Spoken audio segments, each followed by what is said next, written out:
Welcome to all my YouTube channel. My name is Shivani and today I am going to discuss about the topic immunology topic, that is complement system. So complement system is a set of serum protein that cooperate with both innate and adaptive immune system to eliminate blood and tissue pathogen.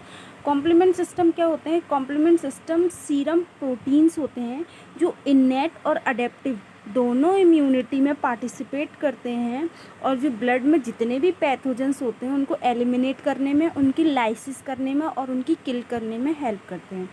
Complement proteins जो होते हैं वो cascade system में work करते हैं. Cascade system means एक protein दूसरे को एक्टिवेट कराता है, दूसरा तीसरे को, तीसरा चौथे को. इसी तरह से एक का दूसरे को, दूसरे का तीसरे को, तीसरे का चौथे को एक्टिवेट कराना ही कैस्केड सिस्टम कहलाता है. जितने भी कॉम्प्लीमेंट प्रोटीन्स होते हैं वो ग्लाइकोप्रोटीन्स होते हैं नेचर में. ये लिवर में सिंथेसाइज होते हैं और कॉम्प्लीमेंट सिस्टम को सबसे पहले डिस्कवर किया था 1894 में वॉर्डेट ने. सो कॉम्प्लीमेंट सिस्टम का वर्क क्या होता है, मतलब वो बैक्टीरियल सेल में किस तरह से इफ़ेक्ट करता है, बैक्टीरियल सेल को किस तरह से इफ़ेक्ट करता है. कॉम्प्लीमेंट सिस्टम जो है बैक्टीरियल सेल की लाइसिस करा देता है. जितने भी bacterial, viral, fungal, tumour cells और जितने भी पैथोजेंस होते हैं उनकी लाइसिस कराने में मदद कराता है. ऑप्सोनाइजेशन करा देता है. ऑप्सोनाइजेशन मीन्स फैगोसाइटोसिस की प्रोसेस को एनहेंस कर देता है. और सबसे इम्पॉर्टेंट जो इसका फीचर है वो है मैक का फॉर्मेशन करना. मैक इस मेम्ब्रेन अटैक कॉम्प्लेक्स. इसमें क्या होता है, बहुत सारे प्रोटीन्स आकर बैक्टीरियल सेल से आके बाइंड कर जाते हैं और एक होल लाइक स्ट्रक्चर बना लेते हैं. उस होल लाइक स्ट्रक्चर को मैक बोला जाता है, मेम्ब्रेन अटैक कॉम्प्लेक्स. जो कॉम्प्लीमेंट सिस्टम है वो 3 पाथवे में वर्क करता है, क्लासिकल पाथवे, लेक्टिन पाथवे और अल्टरनेटिव पाथवे. जो क्लासिकल पाथवे है वो एंटीजन एंटीबॉडी इंटरेक्शन से होता है. बाकी 2 पाथवे में एंटीजन एंटीबॉडी का इंटरेक्शन नहीं होता है. इस वीडियो में हम क्लासिकल पाथवे के बारे में डिस्कस करेंगे, बाकी 2 पाथवे के बारे में हम नेक्स्ट वीडियो में डिस्कस करेंगे. सो क्लासिकल पाथवे. क्लासिकल पाथवे क्या है? ये एक्वायर्ड इम्यूनिटी का पार्ट है. इसमें एंटीजन और एंटीबॉडीज़ आके बाइंड करते हैं. इसमें C1 से C9 तक प्रोटीन पार्ट लेते हैं. कॉम्प्लीमेंट सिस्टम है उनको शॉर्ट फॉर्म में C लिख देते हैं, C प्रोटीन. तो क्लासिकल पाथवे में C1 से C9 तक प्रोटीन पार्टिसिपेट करते हैं. और जो एंटीबॉडी सिस्टम में पार्टिसिपेट करती है वो है हमारी IgG और IgM, इम्यूनोग्लोबुलिन M और इम्यूनोग्लोबुलिन G. और जो इसमें सबसे पहला जो कॉम्प्लेक्स पार्टिसिपेट करता है वो है C1, जो क्या करता है, एंटीबॉडी के हैवी चेन के FC रीजन से जाके बाइंड कर जाता है. इस डायग्राम में हम देख सकते हैं ये हमारा बैक्टीरियल सेल है और ये हमारी एंटीबॉडी है जो है IgG. और ये जो पूरा है वो हमारा C1 है, C1 कॉम्प्लेक्स कॉम्प्लीमेंट 1. C1 जो होता है 3 पार्ट से मिलकर बना हुआ है, C1Q, C1R2S2. इसमें Q की 1 यूनिट होती है, R और S की 2 यूनिट होती हैं. जो Q है हमारा एंटीबॉडी से बाइंड रहता है और R S Q से बाइंड रहते हैं. सो जितने भी कॉम्पोनेंट्स क्लासिकल पाथवे में यूज़ किए जाते हैं उनके बारे में हम 1 बाय 1 डिस्कस करेंगे. सबसे पहला है हमारा जो एंटीबॉडीज़ पार्टिसिपेट करती हैं क्लासिकल पाथवे में, वो है हमारी IgM और IgG. IgM और IgG का वर्क क्या होता है, ये क्या करती हैं, पैथोजन की सरफेस से जाके बाइंड कर जाती हैं और कॉम्प्लीमेंट कैस्केड को इनिशिएट कराने में मदद करती हैं. फिर आता है हमारा C1 कॉम्प्लेक्स, जो किससे मिलकर बना होता है, C1Q, R2 और S2. Q का काम है ये एंटीबॉडी से जाके बाइंड कर जाता है और जो R है उसको एक्टिवेट कराने में मदद करता है. C1R जो है उसकी 2 यूनिट्स होती हैं. C1R जो है वो सेरीन प्रोटीएज एंजाइम है. ये क्या करता है, C1R को एक्टिवेट कराता है, जो दूसरा C1R है उसको एक्टिवेट कराता है. देन बाद में ये C1S को एक्टिवेट कराता है. अब जो C1S है उसकी भी 2 यूनिट्स होती हैं, ये भी सेरीन प्रोटीएज है. C1S का काम क्या होता है, C4 और C2 को एक्टिवेट कराना. अब आता है हमारा C2 से लेकर C4 तक, C2 से लेकर C5 तक जितने भी कॉम्प्लीमेंट प्रोटीन हैं वो सारे फर्दर 2 पार्ट्स में ब्रेक हो जाएंगे. जब ये मतलब कॉम्प्लेक्स फॉर्म में होते हैं, जैसे C1 है वो C2 है वो C2A और C2B से मिलकर बना हुआ है.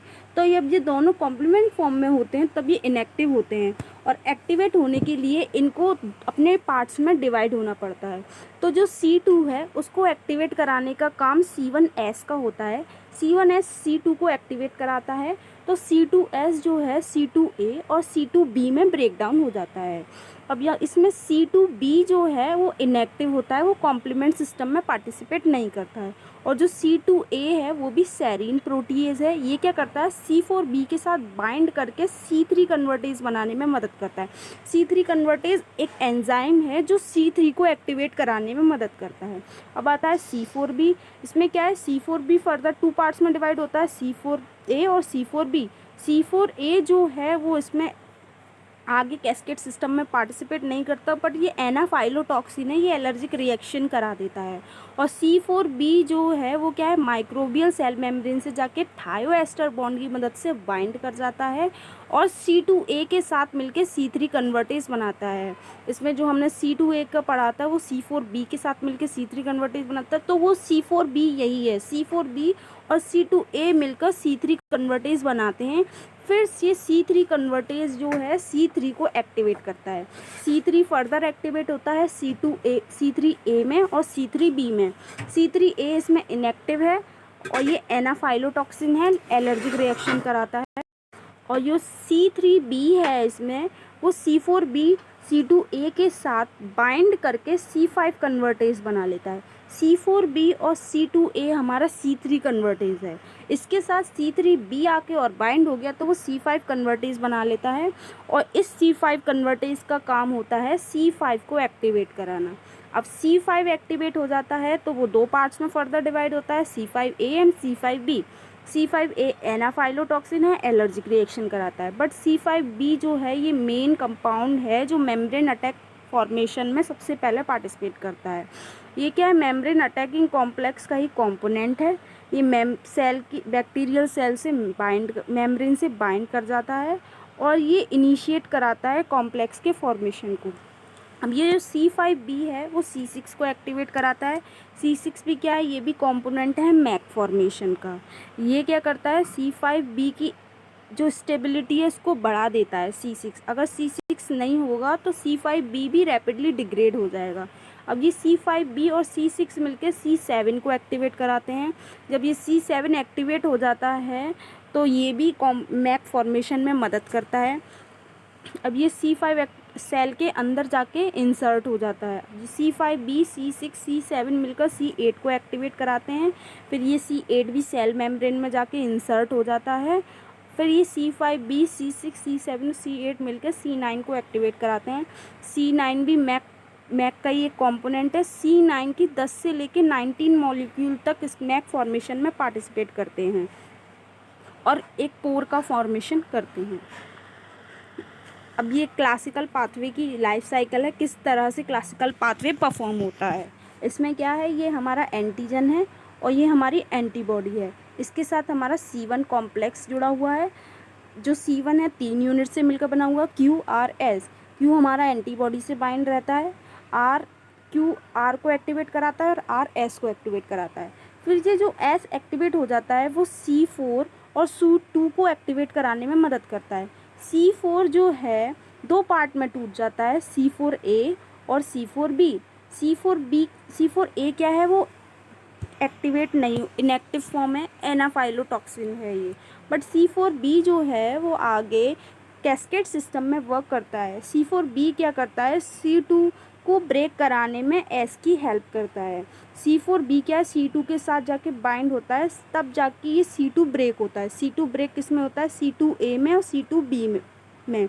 अब ये जो C4b2 है 2a है वो आके बाइंड कर जाते हैं और C3 कन्वर्टेज का फॉर्मेशन करते हैं। इस C3 कन्वर्टेज का काम होता है C3 को एक्टिवेट कराना। अब ये C3 एक्टिवेट हो जाता है तो फर्दर ये 2 पार्ट्स में ब्रेक हो जाता है, C3a and C3b। C3a small सब यूनिट है, ये एनाफाइलोटॉक्सिन है, और C3b जो है वो आगे फर्दर कैस्केड सिस्टम में वर्क करती है। C3b क्या करता है, जो C4b2a है ये क्या था, C3 कन्वर्टेज था हमारा, C4b2a C3 कन्वर्टेज है। इसके साथ C3b आके बाइंड हो गया तो उसने बना लिया C4b2a3b, जो हमारा क्या कहलाएगा, C5 कन्वर्टेज कहलाएगा। अब C5 कन्वर्टेज का काम क्या होता है? C5 कन्वर्टेज जो है हमारा C5 को एक्टिवेट कराने में मदद करता है।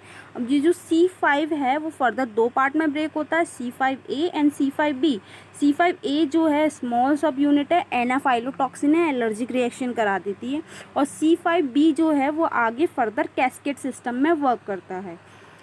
अब हम इसमें मैक फॉर्मेशन किस तरह से होता है वो देखेंगे। इसमें जो हमारा है सबसे पहले C5B जो है आया, उसने 6 को एक्टिवेट कराया, 6 आके बाइंड कर गया तो उसने 5 की एक्टिविटी को एनहेंस कर दिया। अब ये C5B और C6 मिलके C7 को एक्टिवेट कराएंगे, फिर फर्दर C7 आके सेल मेम्ब्रेन में इंसर्ट हो जाएगा। फिर ये C5B, C6, C7 मिलकर C8 को एक्टिवेट कराएंगे, C8 बिल्कुल अंदर जाके इंसर्ट हो जाएगा। फिर ये पूरा जो कॉम्प्लेक्स है C5B, C6, C7, C8 मिलकर C9 को एक्टिवेट कराएंगे।